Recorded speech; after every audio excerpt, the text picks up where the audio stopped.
안녕하세요. 라이프 동물의료센터 내과 원장 김동원 수의사입니다.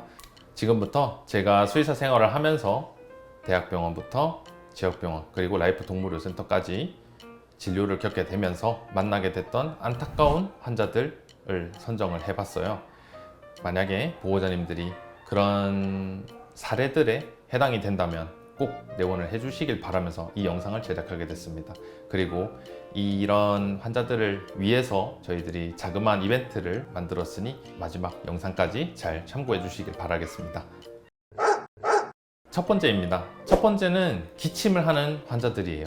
특히 강아지들 기침을 하게 되는데 보호자님들은 가격 부담, 특히 어떤 건지 모르기 때문에, 그리고 사람이라고 생각하고 사람은 감기가 제일 많거든요. 그렇기 때문에 그냥 지역병원 가셔서 자그마한 병원에서 감기약만 달라고 해서 처방을 받으셔서 약을 먹는 경우가 많습니다. 근데 가장 중요한 점은 심장일 수도 있다는 점을 잊으시면 안 돼요. 강아지는 심장병 질환, 더군다나 한국에선 소형견들이 많기 때문에 소형견들은 좌심방, 좌심실 사이에 있는 이천판이라는 곳이 가장 취약하기 때문에 이 부분이 문제가 되면서 폐에 물이 차게 되면서 기침을 하는 경우도 많습니다. 저희 라이프 동물의료센터에 내원을 하시면 기침이라고 주증상이라고 하는 경우가 많은데 10마리 중에 6마리 정도는 이미 다른 병원에서 약을 먹고 계셔요. 약을 먹었는데도 낫지 않아서 여기 오시는 경우가 많았어요. 근데 저희들이 바로 심장이라고 의심하고 심장 초음파라든지 뭐 피검사라든지 그런 거를 바로 진행하지 않습니다. 먼저 저희 병원에서는 가장 기본적으로 심장 청진을 제일 먼저 합니다. 심장 청진 그리고 폐 청진을 하면서 이 부분에서 문제가 있는지 없는지를 먼저 판단을 하고, 두 번째로는 방사선 검사를 진행을 합니다. 엑스레이라고 표현하죠. 엑스레이를 흉부를 찍게 되면서 이 부분에 문제가 없는지, 정말 단순히 감기일 수 있는지 아니면 심장에 대해서 문제가 없는지를 구분한 뒤에 심화적인 진료인 심장 초음파를 보호자님과 상의를 하면서 진행을 합니다. 그렇기 때문에 기침을 하는 아이들이 있다면 주저하지 말고 방문해 주세요. 금방이면 끝납니다. 최근 케이스 중에 기침을 해서 다른 병원에서 감기약을 먹었는데 낫질 않아서 보호자님이 그 순간 기침을 하는 원인이 감기가 아닐 수 있다는 판단을 했다고 하십니다. 그렇게 되면서 저희 라이프 동물의료센터에 내원을 해주셨는데 알고 보니까 심장에 판막이 완전히 손상이 되어 있었고 폐에 물이 가득 찼던 상황이었습니다.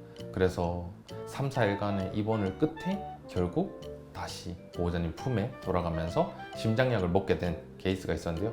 그게 저는 가장 심장내과를 전공했던 저로서, 그리고 내과적인 수의사로서 첫 번째는 이 기침에 대해서 가장 안타까웠던 환자였던 것 같습니다. 다음은 두 번째입니다. 두 번째는 오줌을 안 싸는 아이들, 강아지 그리고 고양이 둘 다 해당이 많이 되는데요. 완전히 안 싸는 것뿐만 아니라 갑자기 빈도가 줄었거나 아니면 싸려고 하는데 못 싸거나, 또는 오줌이 이상한데 보호자님들이 그냥 넘어가시는 분들이 많습니다. 그리고 인터넷에 많이 찾아보면 이상한 글들이 많아요. 영양제를 먹으면 바로 해결이 된다더라, 아니면 일반적으로 방광염 약을 먹으면 바로 해결이 된다더라 해서 방광약 처방을 받고 그냥 오시는 분들도 많더라고요. 하지만 강아지는 결석이 많습니다. 결석이 많아서 요도나 이런 부분에서 끼어서 소변을 못 보게 되는 경우 응급 상황까지 가게 되고요. 그리고 고양이의 경우에서는 FIC, 특발성 방광염이라는 케이스가 많아요. 스트레스나 다른 원인들에 의해서 요도 쪽이 막히게 되면서 방광이 꽉 차게 되고 그 방광이 역류를 하면서 신장까지 올라가는 경우, 그때가 제일 위험해지는 순간이에요. 방광으로부터 역류하는 오줌들이 신장까지 가게 된다면 그때는 신장이 무너지게 되면서 신부전을 일으키게 되는데, 그렇게 되면 단순히 FIC만 치료를 해야 하는 아이들이 신부전까지 같이 치료해야 하는 경우가 많습니다. 그러면은 3일을 입원할 경우인데 일주일 간 경우, 그리고 특발성이기 때문에 원인이 뚜렷하진 않지만 근본적으로 그 방광염을 해소를 하고 통원 치료를 하면서 개선이 되긴 하지만 신장은 돌아오지 않는 장기예요. 한번 무너지면 다시 돌아오지 않기 때문에 평생 약을 먹어야 하는 경우가 많습니다.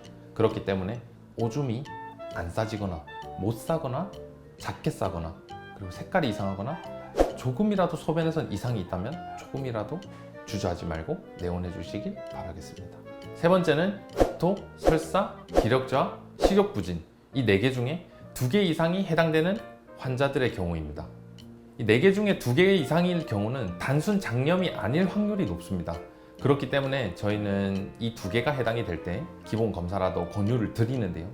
강아지의 경우에서는 췌장염, 고양이의 경우에서는 너무나도 다양하지만 췌장염을 포함한 간 담독의 문제를 포함한 많은 경우가 있습니다. 그렇기 때문에 단순히 설사약이나 장염약을 먹으려고 시도하지 말고 내원을 하셔서 보호자님과 수의사 간에 얘기를 하면서 계획을 짜 나가는 게 어떨까 생각이 듭니다. 소화기계 문제는 강아지 그리고 고양이에서 꽤 많이 일어납니다. 왜냐하면 강아지나 고양이들은 사료를 먹는데 그것을 주는 사람들은 보호자님들이 사람이기 때문이죠. 사람 음식을 많이 주려고 하십니다. 너무나도 사랑하는 나머지 다양한 것들을 주시는 경우가 많은데 사람에게는 좋은 보양식이 될 수 있지만 강아지, 고양이에겐 맞지 않는 경우가 허다합니다. 그렇기 때문에 특히 새로운 것을 먹었을 때 그리고 다른 음식, 다른 간식을 먹었을 때 혹여나 아까 말씀드린 4개 중에 구토, 설사, 기력저하, 식욕부진 이 4개 중에 2개 이상이 해당될 땐 주저하지 말고 내원해 주세요. 한 가지 예를 들면 구토, 설사, 기력저하, 식욕부진이 4가지가 다 해당이 되는 경우였는데도 불구하고 장염약을 처방받아서 먹었던 환자가 있었습니다. 췌장염 중에서도 가장 무섭다는 괴사성 췌장염이 진단이 되었었는데요. 장기간 입원을 한 끝에 해결이 되어서 다시 보호자님 품으로 돌아갈 수 있었던 케이스였습니다.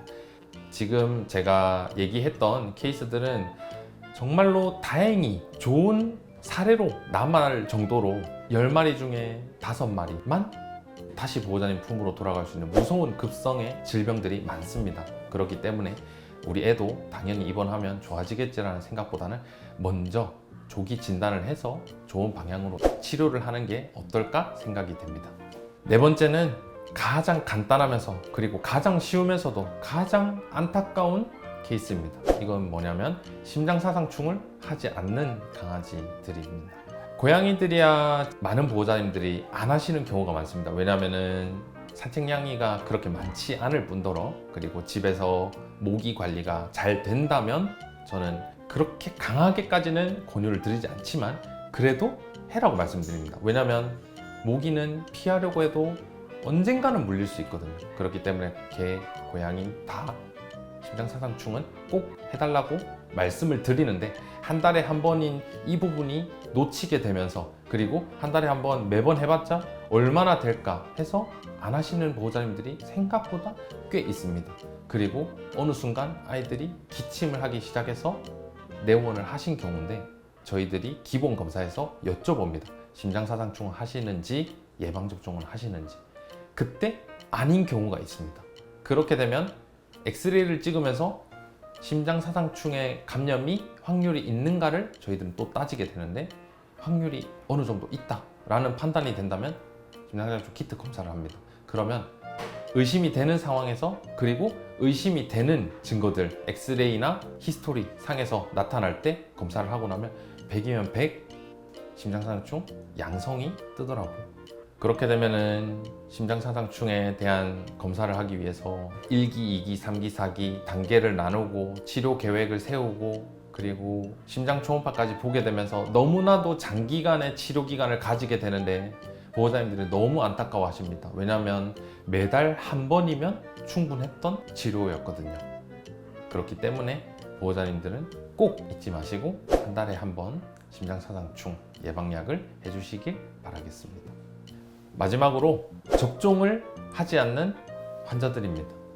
특히 어릴 때 4살 이하까지 접종을 하지 않으신 보호자님들은 저는 꼭 해달라고 말씀을 드립니다. 왜냐하면 접종이 어떤 분들은 과잉 진료라든지 필요 없는데 하는 거 아니냐라고 하시는 분들도 많은데 이거는 세계 수의학회 어딜 가더라도 권고하는 사항들이 있고 권고하는 예방접종이 있는데 저희들은 그런 프로토콜을 제시하고 따라가는 부분이거든요. 접종을 안 한 아이들, 특히 많이 어린 아이들이 내원을 하였을 때 전염병 검사를 먼저 의심을 하고 전염병 검사를 하기 위해서 보호자님께 예방접종을 여쭤보시면 예방접종을 안 한 경우가 생각보다 꽤 되는 부분이 꽤 놀라웠습니다. 그렇기 때문에 예방접종은 잊지 말고 꼭 해주시길 바라겠습니다. 또한 매년 추가적으로 부스팅이라고 하죠. 동물에게 예방접종은 부스팅이 공고되는 사항입니다. 그렇기 때문에 매년 추가적으로 1년마다 한 번씩 해주시길 바라겠습니다. 이상으로 제가 내과 수의사로서 그리고 수의사로서 안타까웠던 사례들 5가지를 꼽아봤는데요. 이 5가지 중에 해당이 되신 분들은 꼭 주저하지 말고 내원해 주시길 바라겠습니다. 오늘 영상이 도움되셨으면 구독과 좋아요 부탁드립니다. 지금까지 대구 24시 라이프 동물의료센터였습니다. 감사합니다.